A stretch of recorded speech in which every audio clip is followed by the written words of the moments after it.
That, of course, is Seether with Remedy. Got some Architects in a couple of minutes. No Jean this week. She's in Boston with the family. Apparently they made it there safely. I got a couple of pictures yesterday. Beautiful view from her hotel. A couple of days in Boston and heading to the Cape, and then she'll be back next week. While she's gone, got a lot to get to. Not just today, but all this week. This morning, going to run our interview with Dave Mustaine. We talked to him on Friday after the show was over. And so we'll run that interview. Of course, Megadeth coming to town on Friday with Obituary. Tickets still available online, CopelandEvents.com. You can buy them in person to save money on the Ticketmaster fees, but don't miss out on the legendary Megadeth. Might be your last chance to ever see them perform live. This is apparently going to be the last tour. Dave's got some pretty significant medical issues. Don't know if he'll be playing shows ever again. So check out the interview and then buy your tickets, and we'll see you on Friday night at the Southside Festgrounds for Megadeth and Obituary. Looks like Friday's going to be absolutely perfect. Somewhere in the mid-70s. So today we're going to deal with it. The heat's going to be brutal. But then later this week is going to start cooling off. Looks like somewhere in the 80s. Tuesday, Wednesday, and Thursday, and then Friday, boom. Somewhere in the mid-70s. That's perfect weather for drinking beers in the outdoor area there at the Festgrounds, along with Megadeth and Obituary. Tickets again online, CopelandEvents.com.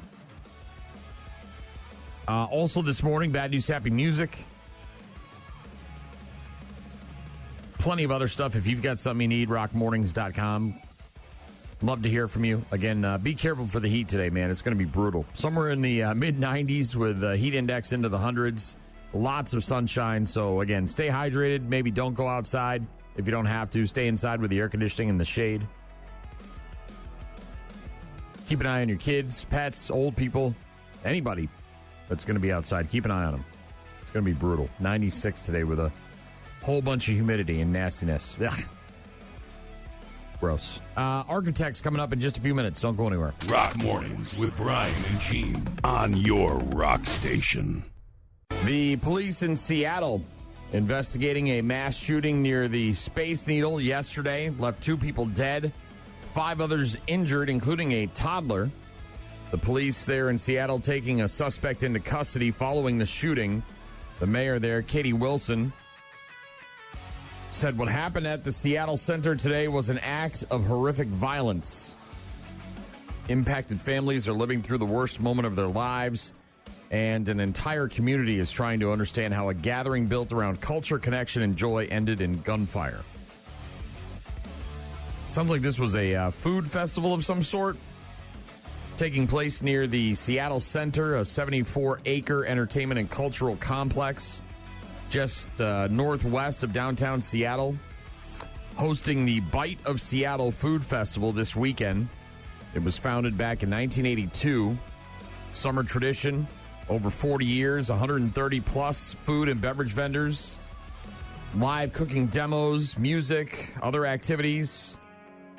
Shooting took place at about 6 o'clock in the evening, and despite life-saving events, 2 people were pronounced dead at the scene. 4 others taken to a hospital, treated for conditions ranging from serious to stable.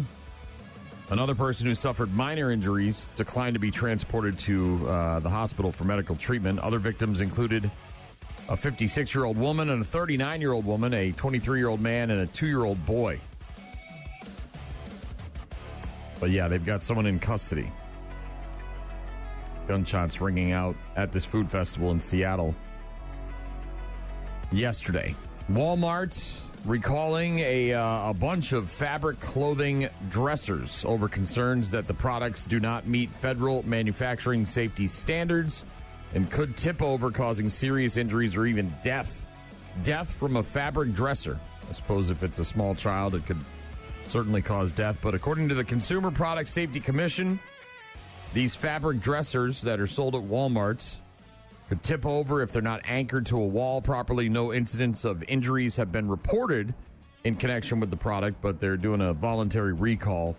They were sold on their website from September of 2023 until March of this year for about $80. If you've got one of these fabric dressers that were sold at Walmart.com, you may want to check on that. Make sure that yours is not part of a recall. Another deadly incident over the weekend in Berlin at their LGBTQ plus pride parade. A 21-year-old man convicted last year of trying to join ISIS and accused of ramming his rented car into this pride parade was killed by the cops there in Berlin on yesterday. Officials say that the suspect charged towards police with a knife and officers opened fire, shooting the suspect. Police later said the confrontation happened at a garden colony. Dying on the scene, Germany's interior minister identifying the suspect as Abdul Bayut, a German citizen with Lebanese roots. Police described him as being part of Berlin's Islamist scene, someone who was known to authorities. This guy apparently on Saturday night drove a van into a crowd gathered near Berlin's annual Christopher Street Day celebrations, then continued to attack on foot and is believed to have injured people with a machete. One woman was killed, 29 others injured in the attack. And then this guy was shot and killed by the cops there in Berlin. Crazy. The biohack dude is at it again. We found out that he's got some kind of disease, right? A stomach thing. This is the guy that pays like millions and millions of dollars every year to try to stay young. His name is Brian Johnson. He revealed the latest development in his quest for eternal youth by claiming that he apparently cloned himself as a newborn baby to harvest the organs. This has got dystopian future written all over it. How many movies of this have we seen, right? Where this guy's got his own clone and just so that he can have his own organs? Yeah. This guy recently diagnosed with an incurable disease said his science fiction organ growing plan is a frontier of new paths to reverse aging. He said, I just cloned myself as a newborn. This was on Twitter last week. Said it may be scary to some people, a dystopian future. Yeah. He said, but for others, they will see it as the inevitable future of health. Already uses blood transfusions from his blood boy teenage son. All sorts of other creepy stuff that these people do, trying to stay young. And now he's apparently got himself a clone so that when the clone reaches maturity, he can start taking out livers and spleens and whatever else he needs. This guy claims that his clone will be able to test therapies, grow organs for transplantation, develop new treatments, and inject young cells into his own body. So there's that.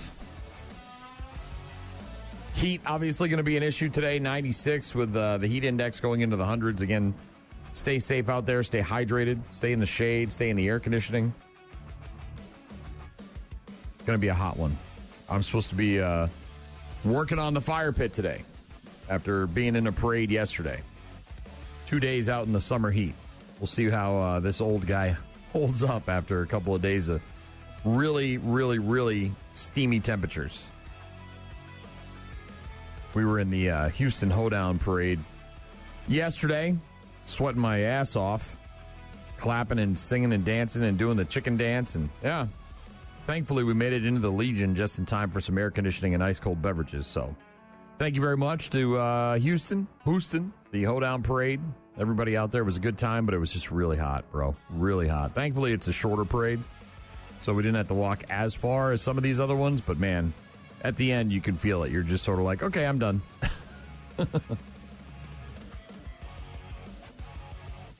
Gonna get to the Foo Fighters in a bit. RockMornings.com if you got something you want on a Monday. Hook you up. Right now, it's Architects. Rock Mornings with Brian and Gene. Find them online at rockmornings.com. Brewers would go to 66-39 with one more out. They'd be a half game behind the Dodgers for the best record in the majors. Popped him up. And Churio squeezes it. And how about a 7-2 homestand? There you go. Brewers, good start to the second half of the season. Losing to the Rockies on Friday 5-2, but then they got an 8-5 win on Saturday, then an 11-2 win yesterday. with The Miz on the mound, striking out everybody and their grandmothers. I mean, that dude was on fire yesterday. Brew Crew with an 11-2 win yesterday. Now they're in San Francisco tonight. 8:45 for the first of three against the Giants.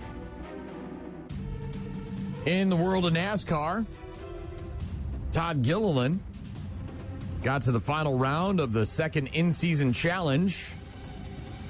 And then yesterday he ended up winning the $1 million, but he didn't win the race. Corey Haim won the race. Haim trying to do the same today.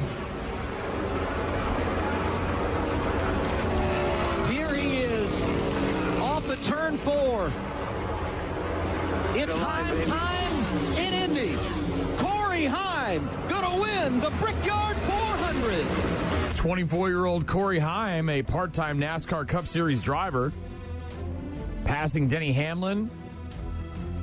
And then on the final restart with 35 laps to go, he was able to hold off Christopher Bell and Joey Logano to get his first Brickyard 400 title yesterday. Kiss the bricks. Corey Haim. Pretty successful season for a part-time driver. Again, won the race, but Todd Gilliland got the $1 million in the second ever in-season challenge from NASCAR. LeBron made his decision finally.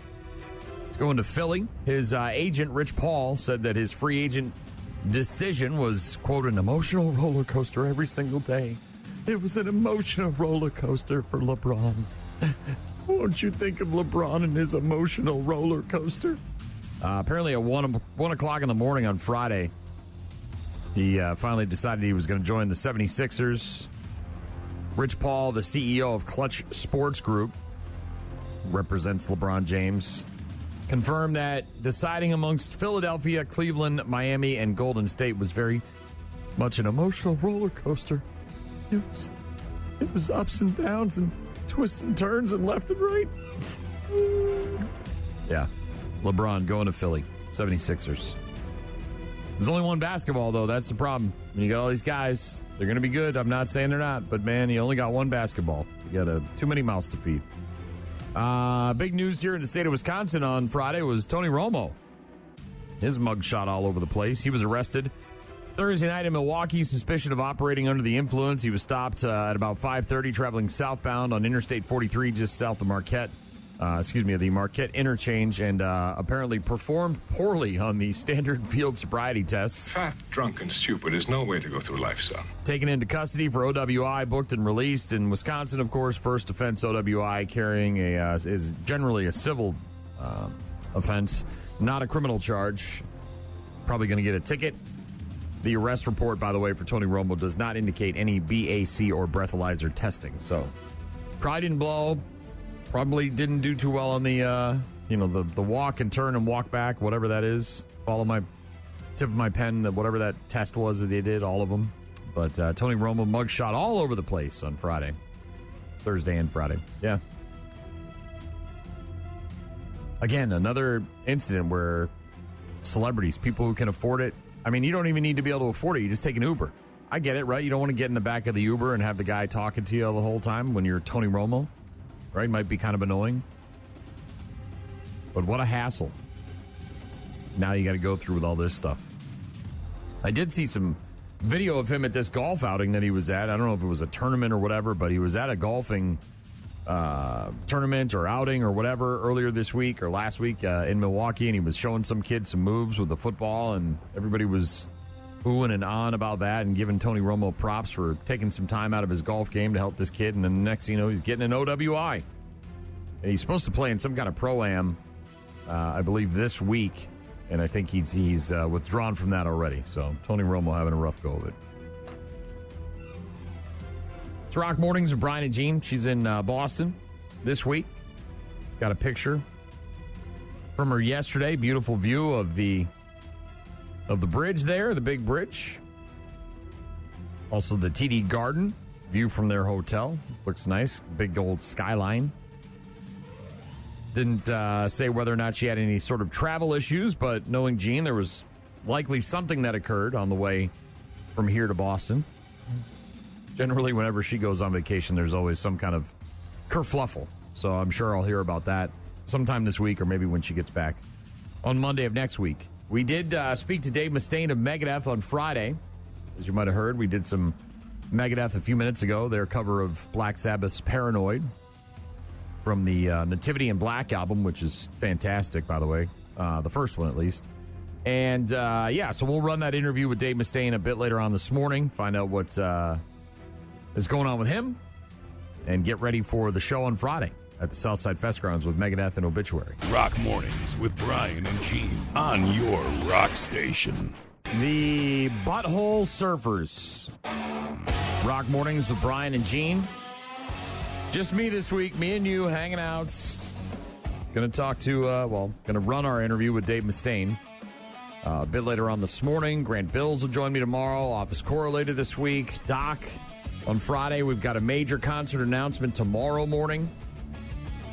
Ticket prices for the Nothing More show increased today. Megadeth on Friday nights. Yeah, it's just a busy, busy week, man. This heat is going to be kicking our ass. 96 today with a bazillion% humidity. It's going to be hotter than a witch's nipple out there. Got an email from Mark. He said, "Good morning, Brian. Can you play me some Led Zeppelin this morning?"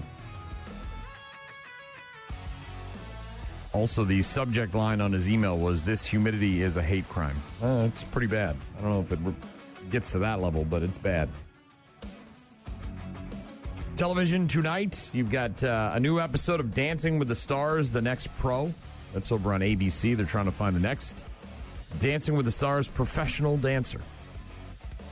A little competition. Also on television tonight, American Ninja Warrior, new episode of that on NBC. New episode of the 1% Club on Fox, followed by The Quiz with Balls on Fox. I want balls in my face. Balls. Yeah, not those kind of balls. Well, there's no beating my balls. Not those kind of balls either. The Quiz with Balls on Fox tonight at 8 o'clock. You've also got on Hulu today the series premiere of Furious. Emmy Rossum from Shameless playing an FBI agent trying to catch a female serial killer. If you wanted to talk to me, you could have just faked a heart attack. You wouldn't have come. You're right. There are 3 victims we know of. Neighbors say they saw a woman. Descriptions of her are all over the place because she's always hiding her face. Your first case is an FBI agent, and you think you have a serial killer. I do. A female serial killer. Furious. Series premiere today on Hulu. Fallon is brand new tonight. He's got Jim Gaffigan and Carly Kloss and Bebe Rexha. Kimmel's show is in repeats this week, and then Seth Meyers is new tonight with Common and Brittany Broski. Over the weekends, the San Diego Comic-Con happened, and lots of Marvel dorks were dorking out. Something's coming. Before this day is done, we shall be faced with an unthinkable decision. Mark my words. We're going to need a miracle.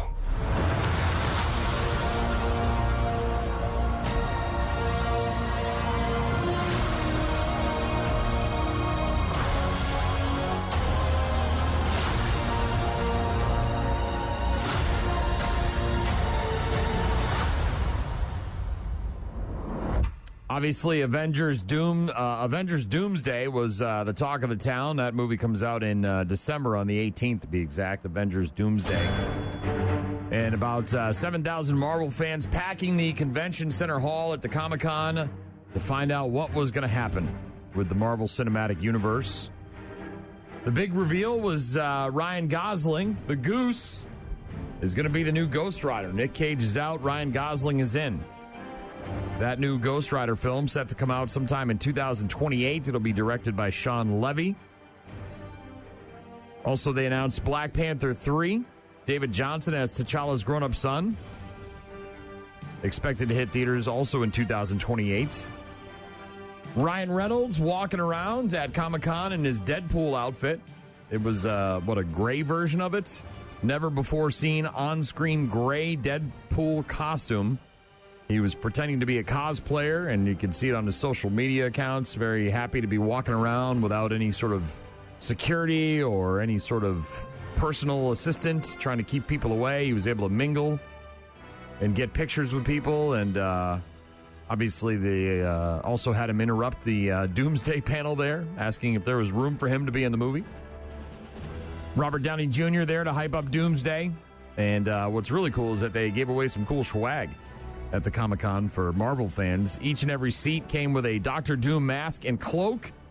And when Robert Downey RDJ showed up, they all put on their costumes together. Avengers Doomsday hitting theaters on December 18th. The other big news out of the San Diego Comic-Con was Rick Moranis, everybody's favorites. Everybody loves Rick Moranis. Hasn't been on the big screen since Honey, We Shrunk Ourselves back in 1997. Crazy.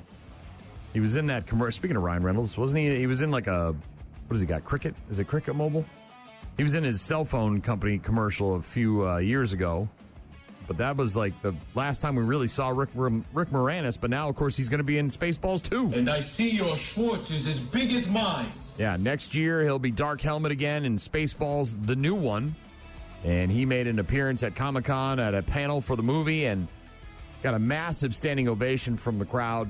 Everybody there just happy to see Rick Moranis and out there doing the damn thing. Looking forward to that movie. Prime Video sharing a teaser at Comic-Con for Carrie, which premieres on October 7th. It's directed by Mike Flanagan, the take on the Stephen King novel, the guy who did Haunting of Hill House. We'll see what he does with that. All of these things are online if you want to look for them. Lord of the Rings, Rings of Power, announcing that Balrog will appear in Season 3, and it'll be voiced by Simon Pegg. Green Day also showed up. They brought an ice cream truck to promote their movie, Nimrods. Billy Joe Armstrong handing out some ice cream and singing Basket Case on top of the ice cream truck at the San Diego Comic-Con over the weekend. I did not go to San Diego Comic-Con. It was busy. Had a rock stop on Friday. Good times. Had to do MC the Thunder Ride on Saturday morning. Wife and I spent most of Saturday running errands and getting stuff done. And then yesterday in a parade. Yeah, Houston Hoedown Parade. Very hot, very sweaty, very nasty. Glad it's over. Thanks again to Mark. Emailed in, said the humidity is awful. It's only going to get worse, by the way, today. 96 for a high during the day, and heat index into the hundreds. Cooling off, I guess, a little bit tomorrow with a high temp in the upper 80s with lots of sunshine, maybe some clouds rolling in Wednesday and Thursday with high temps again in the upper 80s, and then maybe by Friday, hopefully, fingers crossed, we'll see temps drop down into the mid-70s on Friday. Keep an eye on that. Megadeth is coming up on Friday as well with Obituary at the Southside Oktoberfest grounds. If you don't have your tickets, you can get them online. Go to CopelandEvents.com. You can buy them in person at the La Crosse Center box office. Save on the Ticketmaster fees. And our interview with Dave Mustaine is coming up in just about an hour from now. Legendary frontman for the band. We'll talk to him. And like Mark, if you've got something you want to hear, he wanted some Zeppelin. I don't know if I'll have time for that, but I'll try. If you've got something you want, you can get in touch with me. Go to rockmornings.com. No Jean today. She's out this week going to Boston. We'll hear from Five Finger Death Punch and Sleep Theory next. Rock Mornings with Brian and Gene. Find them online at rockmornings.com. AC/DC with Hell's Bells. Talked to several people this weekend that were at the show in Madison last Sunday. I knew several people that were at Rockfest last weekend that were going to go home, get changed, get cleaned up, and then drive to Madison for the show on Sunday night after they were already at Rockfest all last weekend in the heat. Not me. I definitely needed to get home and get inside with the air conditioning at my house after being at Rockfest. It was hot. Going to be hot again today. Somewhere in the mid-90s, heat index into the hundreds. Be careful, please. Hydrated, shade, all that stuff. All that stuff. Every couple of months, it feels like we've got a new animal to get excited about. A while back, there was Moo Dang, right? The pygmy hippo, the pygmy hippo, the little guy. Everybody was in love with Moo Dang. And then, let's see, what do we have after Moo Dang? There was several. Well, right now it's Jimothy, right? The weird-looking raccoon from Seattle. Everybody's amped up for Jimothy. I've seen more videos of him running around, hanging out in people's backyards, eating garbage, whatever they're feeding him. People are cashing in on the Jimothy craze, making T-shirts and stickers and memes. My wife's obsessed with some giraffe, a baby giraffe that needed like 24-hour care from the staff at a zoo for a while. It's all in my reels. Now it's also we're still in love with Punch the Monkey, right? Didn't we had an affinity for Punch the Monkey a couple of months ago? Well, he just recently turned 1 year old. Baby Japanese macaques immediately cling to their mother's body after birth to build muscle strength. However, because he had been abandoned, Punch had nothing to grip onto. We tried several options to give him something to hold. We rolled towels into various thicknesses to find something easy to grasp and let him try holding different stuffed toys. Yeah, that report was from about a year ago when Punch the Monkey got abandoned by his mom and sort of got mistreated by some of the other monkeys there in the enclosure. And apparently he turned 1 year old yesterday. Got a bunch of cards from people all across the globe. They say that Punch the Monkey is growing well. He's in good health, and he's now playing with others. We did see that he was developing some friendships, maybe even had himself a girlfriend there a couple of months ago. Less attached to his plush orangutan toy from IKEA. The zoo officials there say that he is less and less turning to the orangutan doll. He is communicating with other animals and playing with other baby monkeys. He is building his position as a member of that group. So happy birthday to Punch the Monkey. 1 year old yesterday. Just got a text from someone who said, all capital letters, Jimothy, I love him. You're not alone. My wife is just enamored with Jimothy, the raccoon from Seattle. If you go to Etsy, by the way, and you type in Jimothy, you'll see no shortage of Jimothy items. People are cashing in on the Jimothy craze. They love Jimothy, the weird-looking raccoon. I think, I got to be honest, I feel like the officials there maybe in Seattle want to take and try to get Jimothy in a better position. I'm just concerned that some lunatic is going to try to grab him and do something weird with him, use him for social media stuff. People are crazy, man. Leave Jimothy alone. Another animal-related story. This one is a dog that went missing on the 4th of July. This is crazy. I don't know if you saw this, but a dog went missing for weeks and then was found swimming in the open water in the San Francisco Bay. The dog's name is Prieta, Prieta, Prieta. Yeah, this small dog went missing on the 4th of July. Fireworks, obviously, spooked him, so he went running off. And then witnesses apparently spotted it swimming alone in San Francisco Bay. This dog apparently endured an aerial assault by an organized gang of seagulls while struggling to stay afloat. Emergency services were alerted when a passerby saw the dog paddling in the water near the city of East Palo Alto.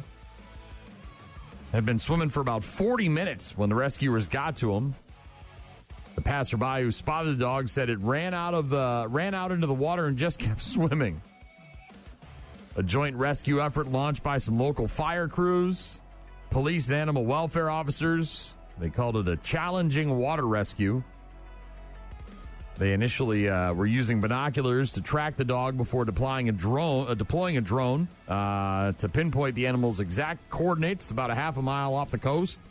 There's video footage of the police getting the exhausted dog paddling through the water and then finally plucking him out. Wrapped in a warm jacket after being rescued. They said tiny dog escapes marsh, survives aerial assault by organized gang of seagulls, and is rescued by the Menlo Park Fire Department. 12 out of 10 action movie. Poor Prieta.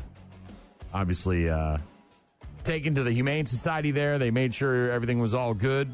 Dog was exhausted, scared, facial injuries from the ordeal. Vets tending to his scratches and settled down with some food and some water, and a scan of the microchip allowed staff members to contact the owners. And now Prieta's been reunited with his proper family after a couple of weeks on the lam, running around, trying to stay safe, made it out into the water, rescued. Thanks again for the text message about Jimothy. the weird-shaped raccoon in Seattle. Inspiring so many memes and stickers and T-shirts, all that stuff. We'll get to our interview with Dave Mustaine of Megadeth a bit later on. That show on Friday at the Southside Festgrounds, Megadeth and Obituary. Tickets available at CopelandEvents.com. You can get them at the La Crosse Center box office. You can get them in a number of places. But just make sure you get them because that show's coming up on Friday. Rock Mornings with Brian and Gene. Start your day with Rock Mornings. Got a text about Jimothy. Someone said, Jimothy. I love him. You're not alone. My wife is obsessed with Jimothy and this giraffe, this baby giraffe. I don't remember the name of the giraffe. Got a email from David. Said, do you know if there's any plans to move the show to the center in case of rain? I don't know of any of those plans. If there is such a plan, I don't know about it, but I highly doubt that to be a reality. You can't just pick up and move the stage and do all that stuff in a day's time. That's just not going to be a reality. So that would be my guess, David. I apologize for not having the exact information, but in regards to Megadeth, that's a rain or shine show, and then they'll, unless there's, as far as I know, unless there's lightning or severe danger, then they'll be playing at the Southside Festgrounds. Mark wanted to know what time the doors open. I believe that's 5 o'clock, but don't quote me on that. I'll get a confirmation from my guy Ben, and then I'll let you know. I will let you know. A new survey about flirting with AI chatbots. I can't believe we're talking about this, but yeah. A new survey says that 11% of Americans, 1 out of every 10 people or so, 1 out of every 9, admit that they have had a flirty or romantic conversation with an AI chatbot like ChatGPT or Gemini. 12% of these people claim they've had a conversation with one of these ChatGPT AI chatbots that has, quote, turned them on.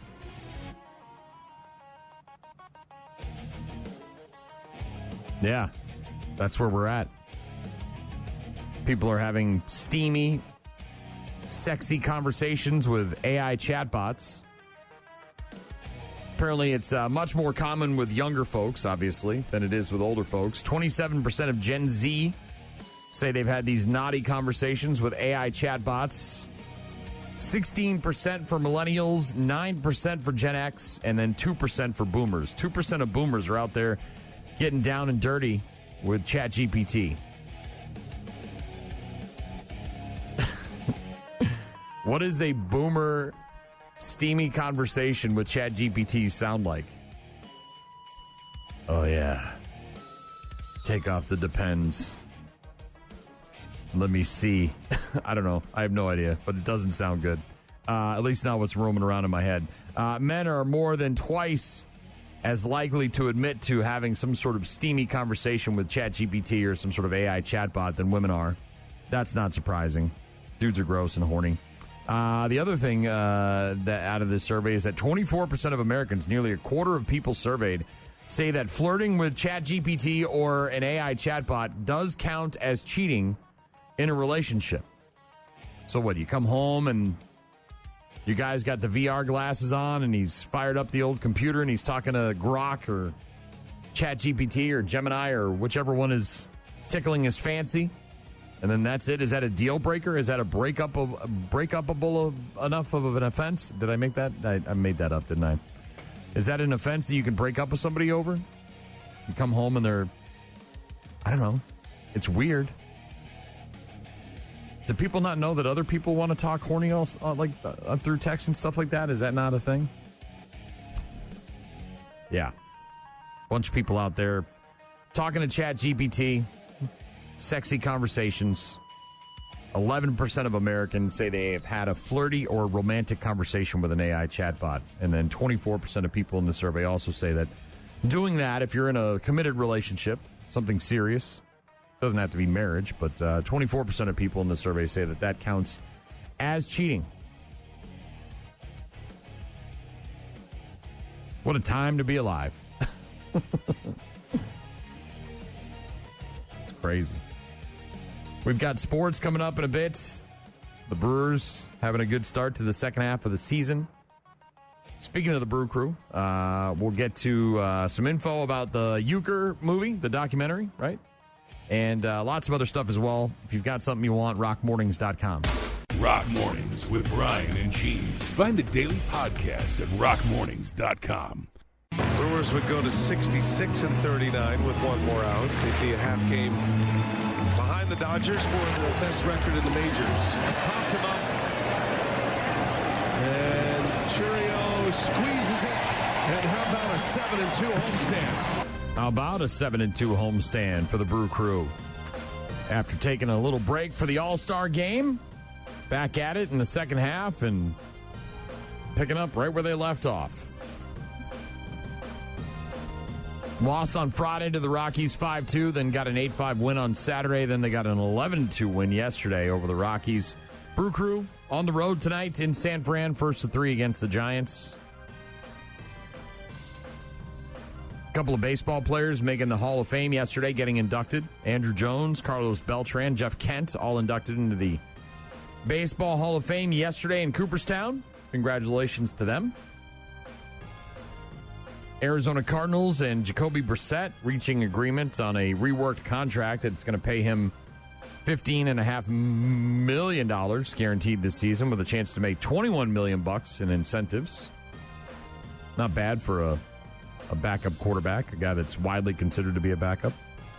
49ers head coach Kyle Shanahan, this was crazy, came across my feed yesterday from Adam Schefter, suffering significant injuries in a car accident during his summer break back just about a week ago. Limited as the team opens up their training camp, he apparently broke his nose, broke 3 ribs, broke his hand, and needed over 40 stitches in his face. And he suffered a severe concussion during this car accident on July 14th when he collided with a SUV near his house in North California. Ugh. Kyle Shanahan. Not good. John Tortorella took over for the Vegas Golden Knights with 8 games left in the regular season as they were getting ready for the playoffs, and then guided the Golden Knights to the NHL Stanley Cup Finals. They didn't win, obviously, but Torts, kind of a surprise there. And now he wants to continue coaching. He stepped in as the interim head coach with 8 games left in the regular season after the Golden Knights fired their coach Bruce Cassidy. He led him to a 7-0-1 regular season finish and a sweep of the President's Trophy winning Colorado Avalanche in the Western Conference Finals. Vegas then, of course, went to the Stanley Cup Final where they led 2-1 over the Hurricanes before they dropped the next 3 games and the championship. But now Torts said he was disappointed by the Vegas Golden Knights' decision not to retain him as their head coach after their run to the Stanley Cup Final, but already thinking about another coaching opportunity in the NHL. Might see Torts staying in the NHL. NFL Players Association investigating the Carolina Panthers after their linebacker Nick Scorton had a season-ending ACL tear last week on the first day of training camp. Bro, that stinks. That's terrible.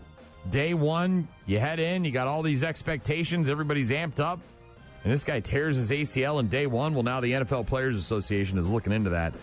This guy went down on the first day of Panthers training camp last Thursday. Because the injury happened so quickly within the mandatory 5-day acclimation period, the union has now started an investigation. It sounds like they've got a bit of language in their collective bargaining agreement that says, hey, look, man, we can't just come in here and start doing full pad drills and all this other stuff. And maybe that's why Nick Scorton got himself injured and is going to be out for the rest of the season.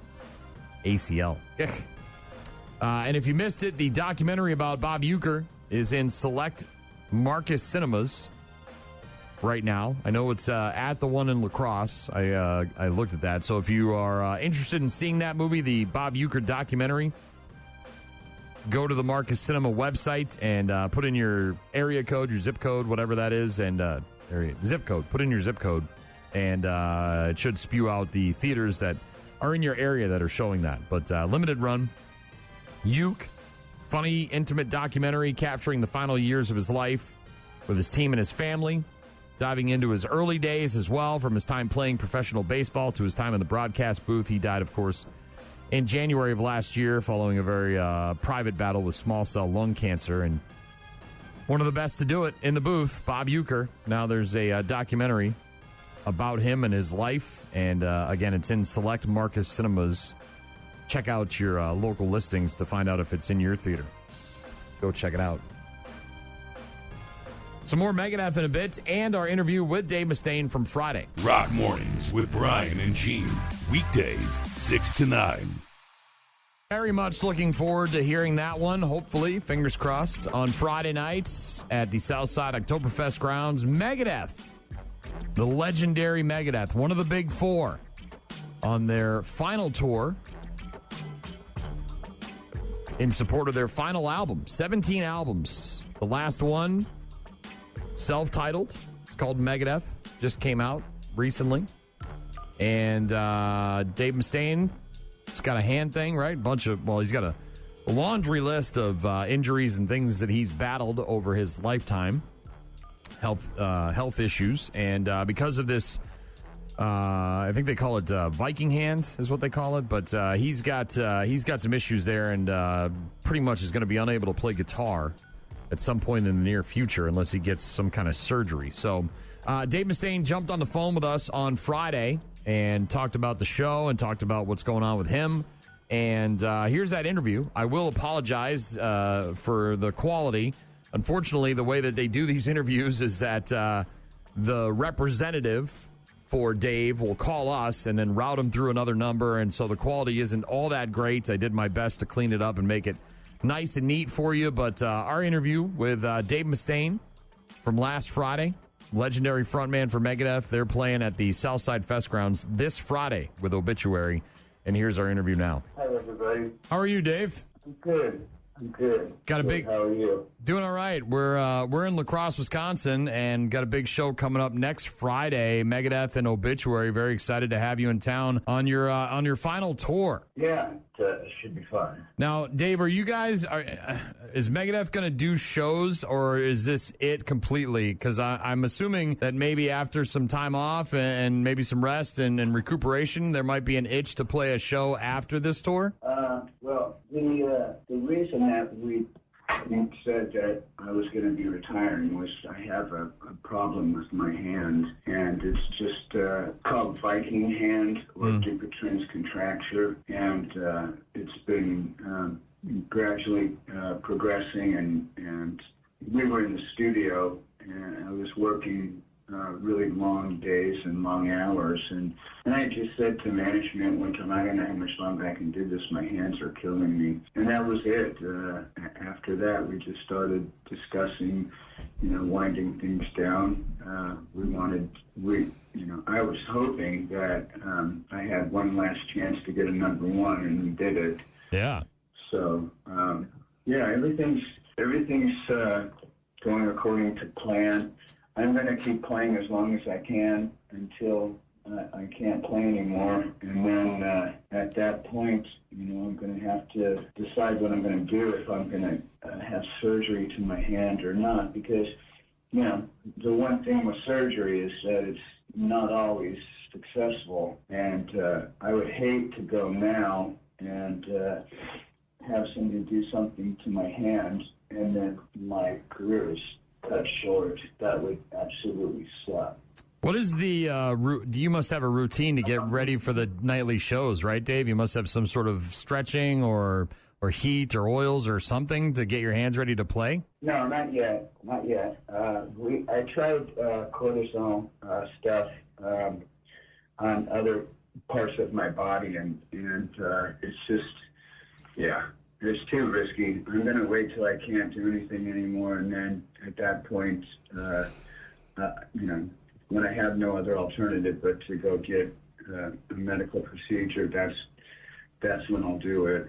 I've had a great career. We've got a lot of fans around the world, and we've made a lot of friends, and I've had a really good run. Yeah, over 50 million albums sold, a bunch of albums. Obviously, the latest one, as you mentioned, number one. How did that feel when you saw that? It must have been huge for you. It was great. I had no idea. We worked really hard on the record. We worked really hard on the promotion. Just about anything that would sit still long enough to talk, to listen, we would do interviews with, and it was a remarkable promotional marketing campaign. And it's funny because a lot of bands have been asking us, how did you do it? What did you do? Who were you using? And I'm not one to not share. I've always believed that, one beggar showing another beggar where there's a crust of bread is the right way to go through life. If, one of the words I learned early in life was sharing, and so I think I've got a pretty good outlook towards it right now, and we're going to keep playing as hard and as heavy as we can. It's Rock Mornings with Brian and Gene on the phone with the legendary Dave Mustaine. I wanted to ask you a personal question, Dave. I saw you at Ozfest in 1998 in Mansfield, Massachusetts. Do you remember anything in particular about that show? In 1998, let's see, that's almost 30 years ago. What do I remember?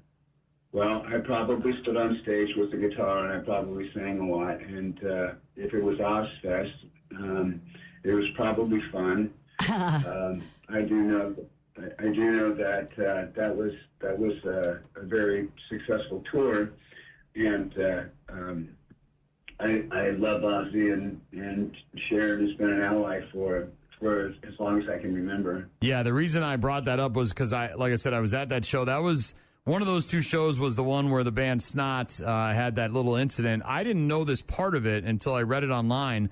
But the lead singer for the band before he passed away, Lynn Strait, apparently came out naked on stage. There was an incident, and then he ran backstage, and he apparently was telling people he locked himself in Ozzy's dressing room and said that he was Dave Mustaine. Did you know that part of the story? No. Oh. Say that again? So at the Ozfest stop in Mansfield, Massachusetts in 1998, Lynn Strait, the lead singer of the band Snot, came out through Limp Bizkit's toilet bowl naked and had sexual relations with a woman on stage. And then when the cops tried to grab him, he ran backstage and apparently locked himself in Ozzy's dressing room. Said he was you. And said he was you. And I didn't know if you knew that part of the story at all. No. Was I good? Oh, the legendary. I think those stories are, very for legendary. Sure, for sure. Well, it was a long, long time ago, and obviously things aren't that crazy anymore when we got, these big, giant festival tours going on. You're going out with Obituary. How long have you known the guys in Obituary? Have you been tour mates many times in the past? We've played with them before, and we've known the band for forever. There's different guys in Megadeth that have different musical backgrounds. I don't think James is very familiar with a lot of the thrash bands from the early days. I know that Dirk definitely is. He knows all kinds of metal bands and all kinds of thrash things. So yeah, we've all known them to a certain degree, but I'd say probably Dirk is the biggest fan. Well, we're really looking forward to the show coming up next Friday at the Southside Festgrounds here in La Crosse. You recently, a couple of years ago, became a grandfather for the first time. How's that going? How's grandfatherhood? That's great. You know what? My son's expecting his second child. It was due yesterday.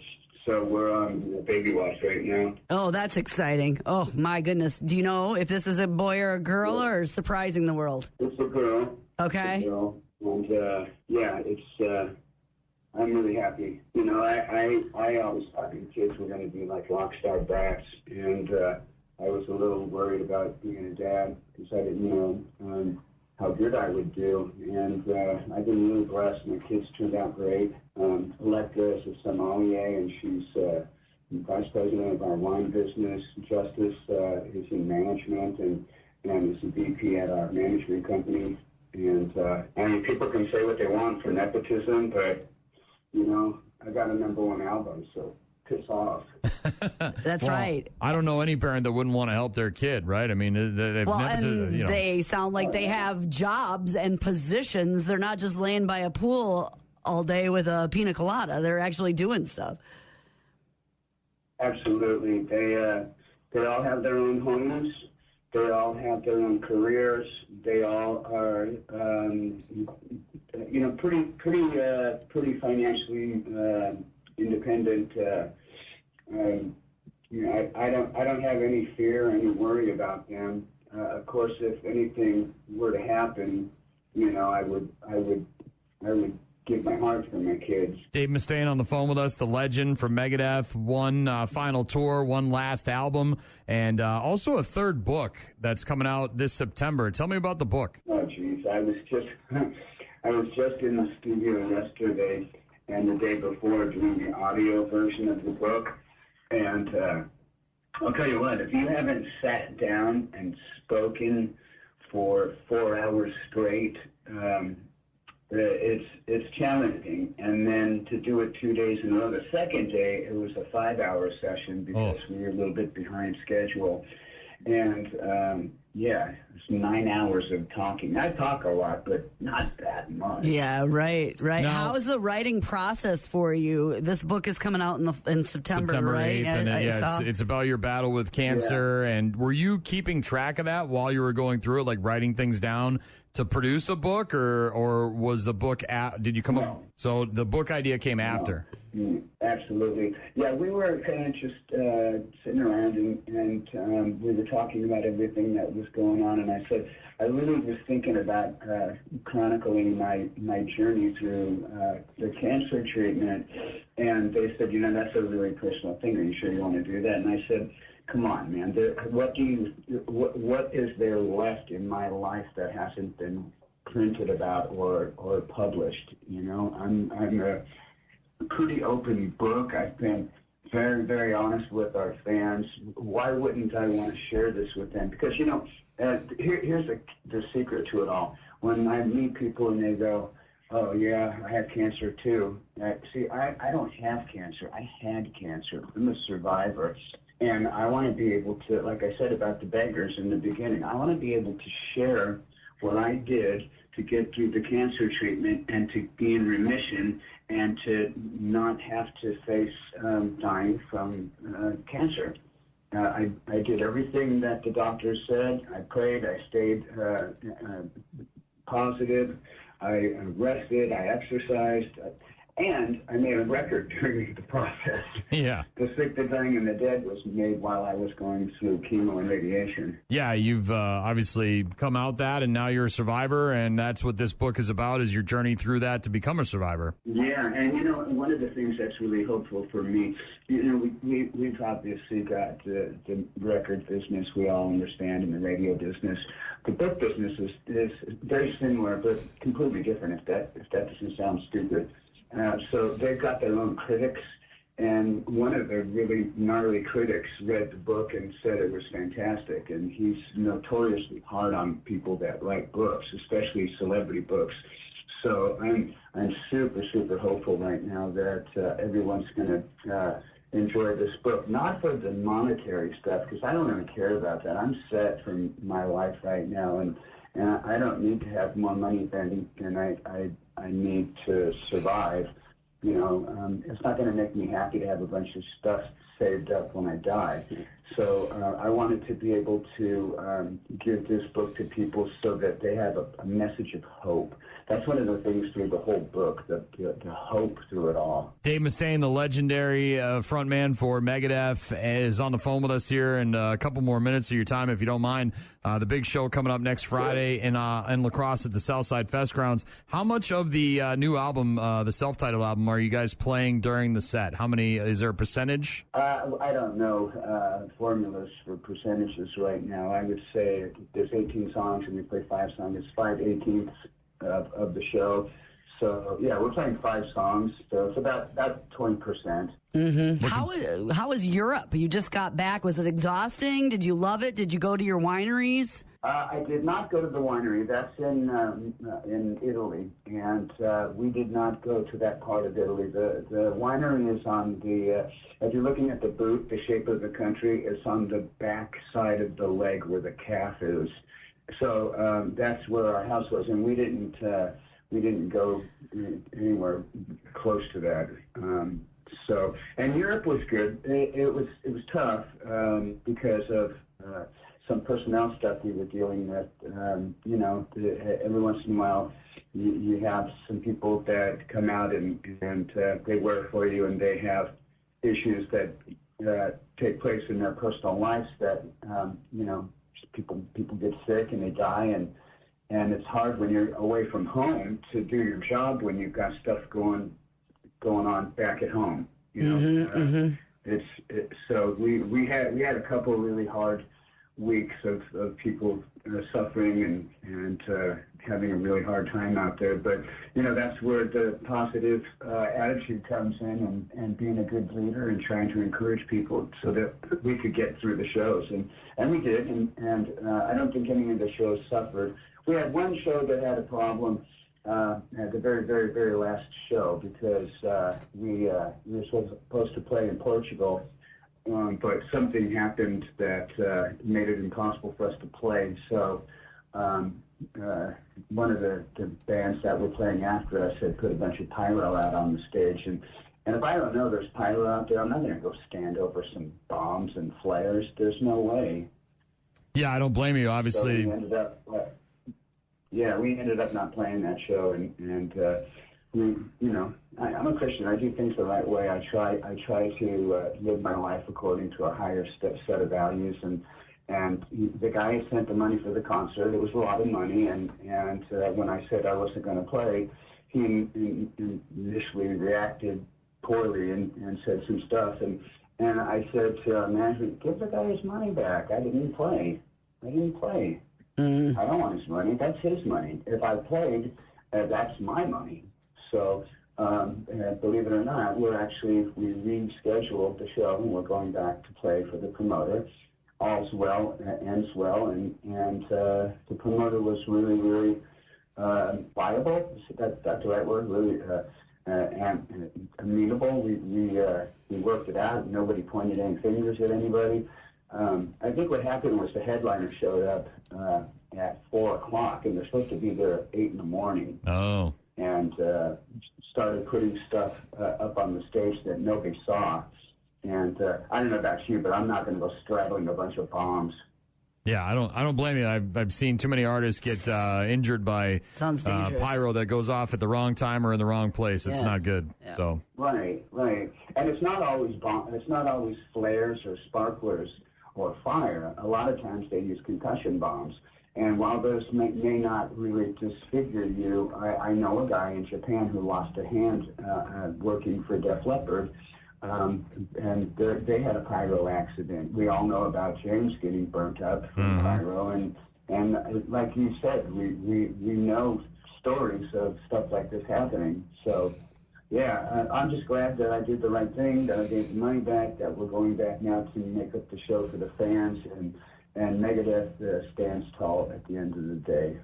Yeah, you do. A Grammy Award-winning band, finally in 2017, millions of albums sold. I'm a huge fan of Megadeth, Dave. I've seen you a number of times over the years. I had the pleasure of interviewing you at Rockfest a number of years ago. You were so gracious and wonderful with your time, and you've been the same this morning, and we truly appreciate that. And we look forward to seeing you next Friday night at the Southside Festgrounds for Megadeth and Obituary. Thank you so much, Dave. I'll be ready. I'll see you there. There he is, the one and only Dave Mustaine. Again, apologies for the quality there. It's tough to ask for a better scenario, but Dave Mustaine joining us on the phone last week. The show is this Friday, not next Friday.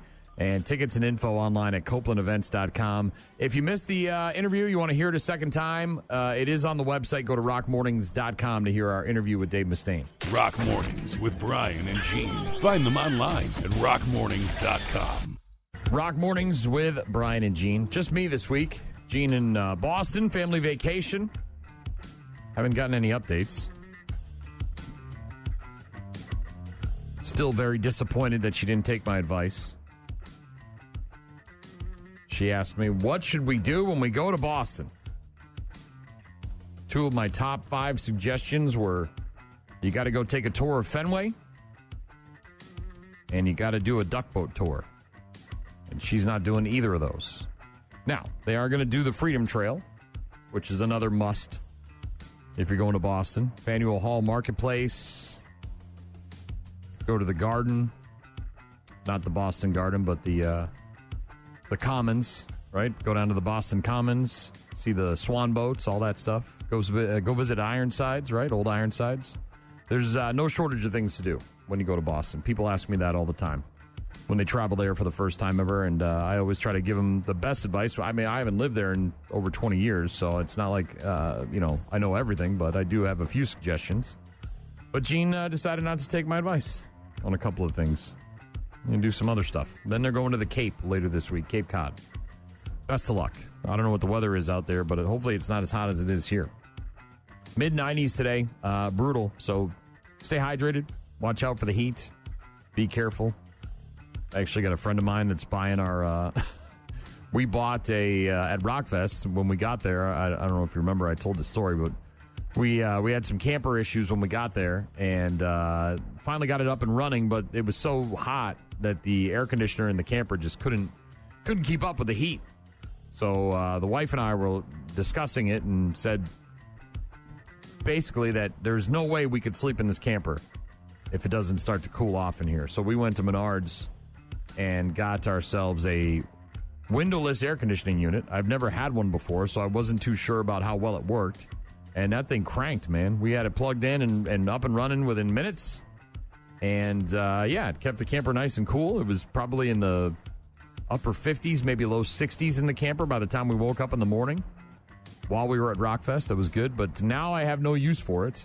I was going to keep it because you never know. Maybe we'll have another situation next year where we are in a camper that needs another air conditioning unit. But some friends of mine, they've got an issue with their at-home air conditioning unit, so they're going to buy that from us. So that's good. Get that off out of the garage and get it out of the house. I'm supposed to be working on my fire pit today, too, and then my guy Chuck's coming over, so we'll see. I don't know how much work we're going to get done with this heat. It's going to be 96 degrees today, and then heat index somewhere in the hundreds, and not a lot of shade in my backyard, at least not where the fire pit's going to be going. But I got to get this thing done, man. We've been sort of limping it along because vacations and people visiting and shoulder injuries and all that stuff. Got an email earlier from Mark. Wanted to know what time the doors open for Megadeth on Friday. That would be 5 o'clock for doors. Check out the website, CopelandEvents.com, for all the answers to your questions. Also, David wanted to know if there was any plans to move the show in case of rain. And I said, no, not as far as I know. It's an outdoor rain or shine situation. So, yeah, that should be outdoors. And obviously, if there is some rain, then we'll just rock out in the rain. Thanks for the email, David. Appreciate that. Just got a text from Brody who said, Thunder Ride was a good time. I was up front to your left. Didn't get a chance to introduce myself before kickstands went up, unfortunately. Sorry, Brody. Should have come up and said hi. It was a beautiful day for a ride on Saturday. There was a lot of people there at the 24th annual Chad Erickson Memorial Thunder Ride, raising money for juvenile diabetes. It's cool to meet the families and hear the stories and all that stuff. Always a pleasure to be a part of that. Just got a text from my guy Mark who said, man, you get your ass kicked when it comes to campers that don't work. LOL. Yeah, I've had a few years where it's been a little dicey with the campers, but we figure it out. We make it work. Thanks, though, Mark. Appreciate it. I was terrified when we got to Rockfest and the camper was not running. And it was like mid-90s. We had just driven to Rockfest about 2 hours from the house, had to stop and grab our tickets and all that stuff. And then we get there and the camper is not running. It's 1 billion degrees inside. So the dogs and my wife are sitting in the truck in the air conditioning while it's running, while I'm trying to figure out this camper thing. Yeah, we got it all figured out. Thank you, Mark, for the text. Appreciate it. Hell of a time. Thanks, Brody. Thanks, Dave. And thanks, Mark, the two Marks that got in touch with me. If you want to reach out, rockmornings.com is the website. You can find all the contact info there. Bad News Happy Music is coming up in a few minutes. Another reason to never go on a cruise ship. Not that I was ever really planning on going on a cruise ship. And this doesn't necessarily have anything to do with the cruise itself, but something that happened on a cruise ship. That is just another reminder that maybe going on a cruise ship with a bunch of disgusting people is not for me. Maybe I'm good. We'll talk about that during Bad News with Happy Music. We'll get to that next. Rock Mornings with Brian and Gene. More from Brian and Gene is coming up. Can I have everyone's attention. There's news. After 40 years, they still can't find Jimmy Hoffa. That's what I'm talking about. There's good news. My family is making a grant to eliminate their student loans. And then there's bad news. I have some bad news. All the crazy happening all over the world, including Florida. Florida man bites dog to establish dominance. All right, y'all ready? Every weekday morning at about 8:35, Brian and Gene hook your ass up. It's bad news. Bad news. With happy music. Happy, happy, happy. Brought to you by Dahl Toyota. Here we go. Hashtag Florida man. We'll get started with him right away today. Why wait around? Let's get right to it. This guy, 30-year-old dude from Florida named Jeffrey Bartimus, was arrested after he broke into a woman's home last Thursday at about 6 in the morning. The woman, asleep at the time, woke up when her dog started going crazy. She grabbed a firearm, went downstairs to see what the hell was going on, saw Jeffrey. Jeffrey. He was in her kitchen with some sort of version of a margarita, apparently. He then apologized to the woman, ran out, jumped over her back fence, and apparently lives right down the street. Not clear why he broke in, other than he was maybe looking to keep the party going. Jeffrey brought a 6-pack of beer with him to the house, helped himself to the woman's vodka and tequila, also left a lime cut up on her kitchen counter. So he was trying to make some kind of makeshift margarita. My guess is that maybe Jeffrey had had too many the night before, ended up in the wrong house. Maybe he thought it was his house or a friend's house. Police caught up with him at his home. He claimed he had been sleeping all morning. After eating breakfast and drinking a couple of beers, he then denied being at his neighbor's house. They said, yeah, right, dude. We know you were there. He got arrested and was charged with burglary, petty theft, and resisting an officer. Yeah, Jeffrey Bartimus, hashtag Florida man, ending up in some strange woman's, well, I don't know if it's strange, but some woman's house. Lucky he didn't get his head blown off. She comes down with her firearm. Next thing you know, clickety-clack, clickety-clack. Pew, pew, pew. Once inside, the unlocked back sliding glass door helped himself to her vodka and tequila. Left a couple of open bottles, a cut lime, and a knife on the counter. They found him, though. Arrested him. Now he's in big, big trouble. Jeffrey. Oh, this has got to suck. This guy, the pictures and video of this, oh, not good. This is in Wilmington, Illinois. Some guy who was working on a big sign for a gas station. This thing's 130 feet up in the air. It's a 130-foot tall gas station sign.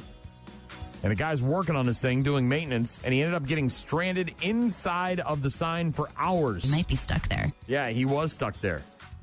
That's exactly what happened. Stranded in a Wilmington gas station sign for hours last Tuesday. Local fire officials said the guy was doing maintenance on the sign when the lift that he was using to get inside had an issue. No ladder inside of the of the sign, so this guy was just sitting in there. I don't know what the weather was like last Tuesday in Wilmington, but huge police response. Crane was brought in to try to get this guy out. You can see this guy inside the sign. He gave they had a news chopper over there getting video of this guy. Gave him a thumbs up. Appeared to be in good spirits.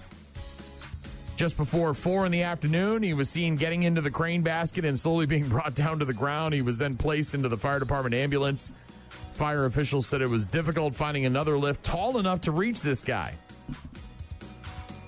Eventually, they found this specialized lift at a job site in Joliet and had to bring it over to Wilmington. Had a nice state police escort on the way. Fire officials say the guy refused medical treatment, expected to be okay.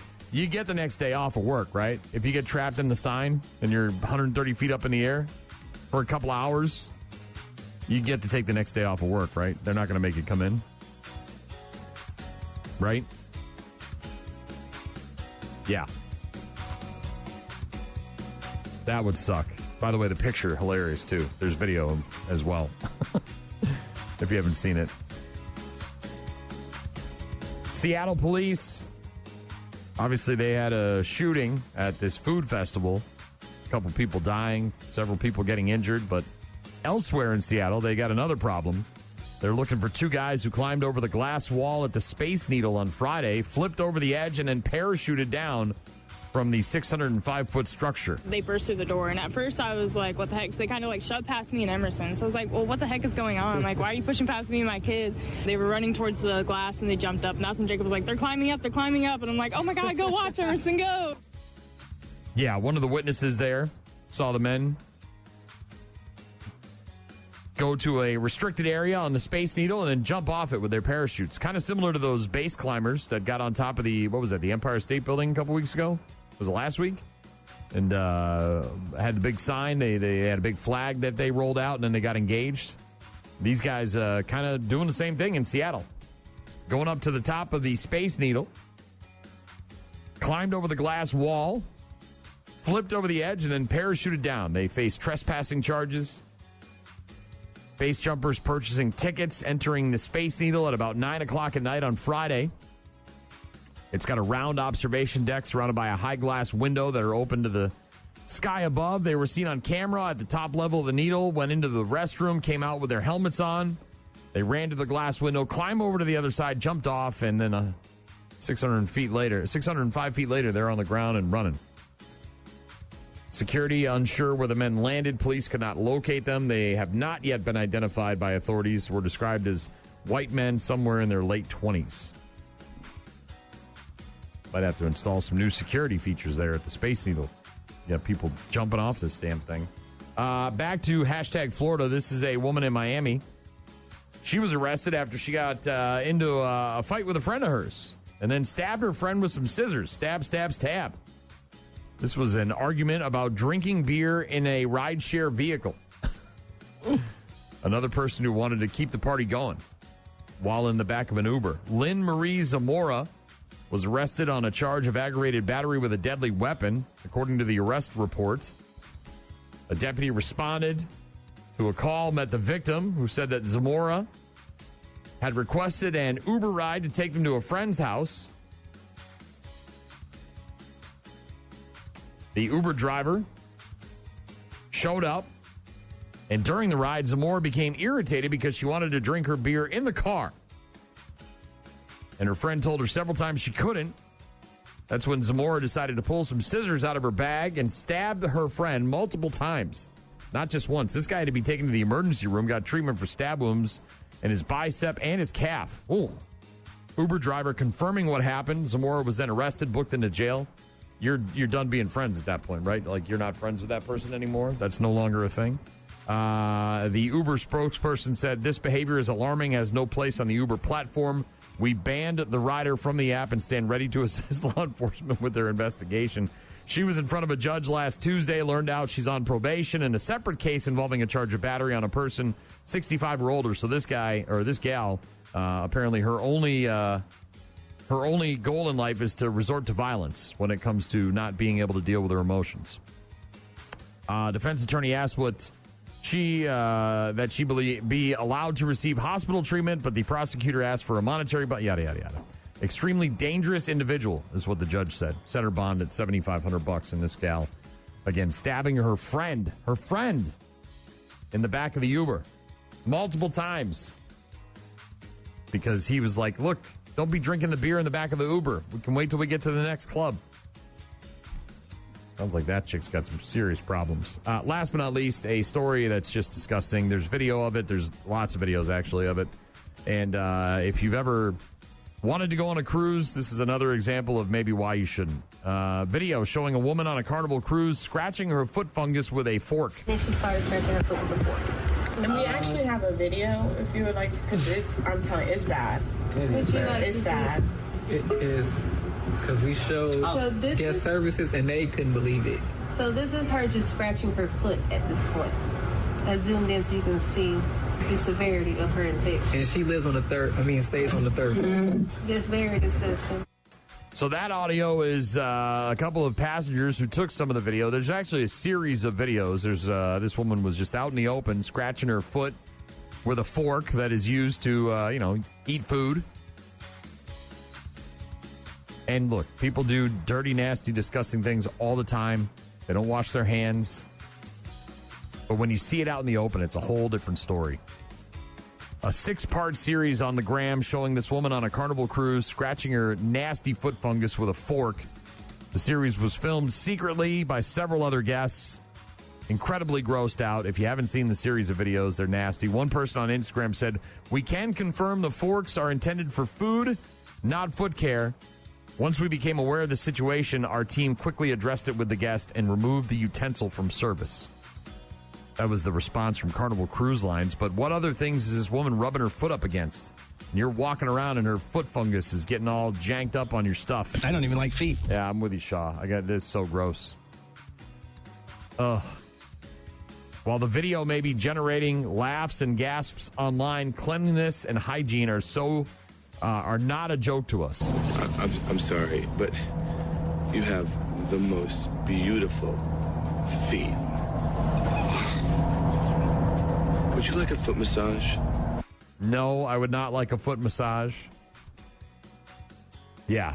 Carnival Cruise Line addressing the series of viral videos of one of their passengers using a fork.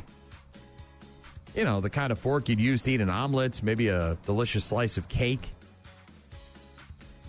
maybe some spaghetti. I don't know, maybe you'd use it to pick up your French fries. The cruise line emphasizing its commitment to cleanliness and confirming the utensil was removed from service. Maybe we should get rid of all of the utensils. Really beautiful feet. Yeah. This apparently occurred on the Carnival Sunrise during a 5-day cruise, sailing from Miami to the Bahamas. And this lady just out there in the open in broad daylight using a fork to scratch her feet. Wow, they're like really soft. No, they're not. They're actually covered in foot fungus. Ugh. Ugh. Gross. Yeah, I'm not going to be going on a cruise ship. I don't want to deal with these people in there. Is it okay to touch them again? No, let's just leave them feet alone. Just leave them alone. So nasty. Gross. Think of how many forks that are in service in the restaurants and places that you eat at that maybe ended up in a place where they weren't supposed to be. I mean, your assumption is they go through the wash and it gets sanitized. And as a person who's worked in many restaurants over the course of his life, I can honestly say that, you know, those things are so hot. If they're running properly, they're so hot and they're filled with so much chemicals that any kind of foot fungus stuff is probably killed and whatever when it goes through the wash cycle. But you still don't want to know that. You don't want to have that in your head. You don't want to have visions of those plums dancing around in your head while you're trying to eat your French fries or whatever on your Carnival cruise. Thank you very much to everybody for the texts and the emails today. Brody said Thunder Ride was a good time. I was up front to your left. Didn't get a chance to introduce myself before the kickstands ended up. Sorry, Brody. Hope you had a good time. Said I'll catch up with you at some point. I appreciate you, Gene, and The Rock staying integrated locally. Thanks, Brody. Appreciate that. It's our pleasure. Roxy said, curious, what brand of windowless air conditioner did you get? Need one for our Burmese mountain dog. I don't remember. I can tell you tomorrow. When I get home today, I'll take a look at it. I got a friend coming over that's going to buy it from me. So it worked, though. Hell, it worked. I got to be honest. I was very surprised. Very, very surprised. So I'll let you know when I get home and I find out what the brand was. It was one of the 2 brands they had at Menards in Eau Claire. Thanks, Roxy. Jimothy, I love him. That's a text from someone earlier this morning. People are obsessed with Jimothy, the raccoon in Seattle. My buddy Mark texted me earlier, said, man, you get your ass kicked when it comes to campers that don't work. LOL. Yeah, we've had some doozies over the years. We've had a couple of times where things have gotten a little hairy when it comes to campers. My wife and I actually this year, after this last issue that we had with the camper, we said maybe we should just buy one for ourselves. Even though we probably would never use it for anything other than going to Rockfest, at least then we would know we would have it and it would be in good working order and we wouldn't have to deal with any of that. I don't know if I'm going to make that investment. We'll see. I just bought a dishwasher this weekend, so I'm already adulting a lot right now. I don't know if buying a camper is the next best thing for me. Thank you, though, Mark. Appreciate that. I'm excited. Next Monday, a week from today, the dishwasher gets installed. We've been washing our dishes by hand like a couple of cavemen for the last few weeks after the dishwasher took a crap on us. And now we just spent like $1,600 on a new dishwasher, and it's getting installed next Monday, and I can't wait. I'm going to wash all the even though they're clean, I'm going to wash all the dishes. I'm going to just put them in there and just, man, it's going to be glorious. I know, first world problems. I know. Yeah. I called a place, and they said they don't fix dishwashers that they don't sell. I get that. That's fine. And they gave me a couple of numbers to call. I called the one guy, and he said, I don't work on dishwashers. And I said, okay. Do you know somebody who does? And he says, yeah, I give you a number for this guy. Well, the other guy that I called about the dishwasher, he's got some kind of thing on his phone where it answers. Before it rings, it says, please state your name and the reason for your call, and the owner of this number will determine whether or not they want to get in touch with you. And I left my name, and I said dishwasher issues, and then it just hung up on me. So I don't know if that guy doesn't work on dishwashers either, but then I said, F it, I'm not going to go through this anymore. I'm just going to buy a new dishwasher, and that's what we did. So I adulted this weekend big time. Big purchase. Big old dishwasher. Thank you very much. And thank you for getting in touch with me this morning. Very nice to hear from you guys. We'll get to some great music here in just a bit. And again, if you missed that Dave Mustaine interview, it's on the website, rockmornings.com.